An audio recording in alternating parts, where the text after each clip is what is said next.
Ek was aanvanklik baie bekommerd oor Afrikaans en Afrikaans onderrig in skole want dit benadeel 'n hele klomp kinders. Ek dink meneer Jacob Zuma se boodskap van nou die dag toe hy gesê het Afrikaans is 'n Afrikataal, bedoelende Afrikaans is uit eie bodem, is dalk die mees positiewe boodskap wat ek ervaar het van iemand in so 'n hoë posisie binne in ons land. En ek dink dit is die boodskap wat ons almal moet vorentoe vat. Nou dat ons weet dat Afrikaans is 'n Afrikataal, kan ons begin om ons inhibisies af te skud en kan ons begin fokus op wat die taal vir ons kan doen en hoe hy ons kan bemagtig.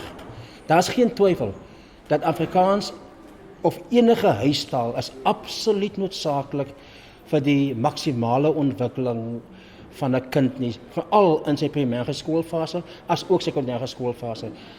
Navorsing dwars oor die wêreld het gewys dat as 'n kind in sy huistaal skool gaan, dan gee dit vir hom die geleentheid om die basiese konsepte van leer, van wiskunde, van wetenskap, van inhoudsvakke soveel gouer te kan bemeester, soveel meer effektief te kan bemeester. So die uitdaging is, hoe kan ons moedertaalonderwys in hierdie land optimaal verwesenlik?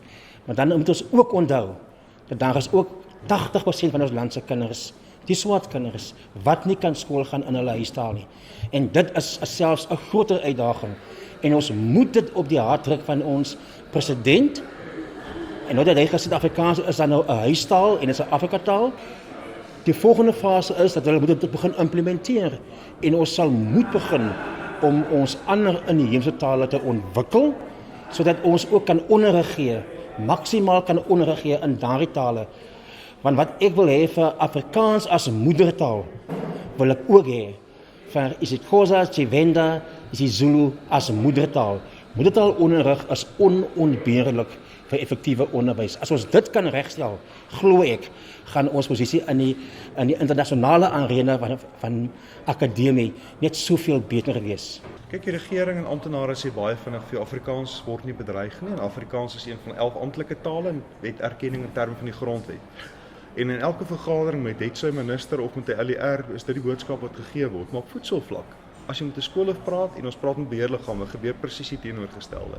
Afrikaans word bedreig, Afrikaans word die skoolhoofde word gedreig en die taal word bedreig. Die realiteit is, daar's baie Afrikaanse skole wat stampvol is, letterlik stampvol is, waar uitstekende onderrig plaasvind. En ons sal steeds druk om te sê, begin 'n Engelse baan, want daar's 'n behoefte vir Engelse onderrig.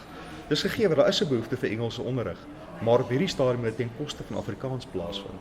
En waar Afrikaanse skole klaar vol is, waar daar waglyste is, word hierdie skole polities gedwing en geïntimideer om Engelse bane in te neem. En dis absoluut onaanvaarbaar.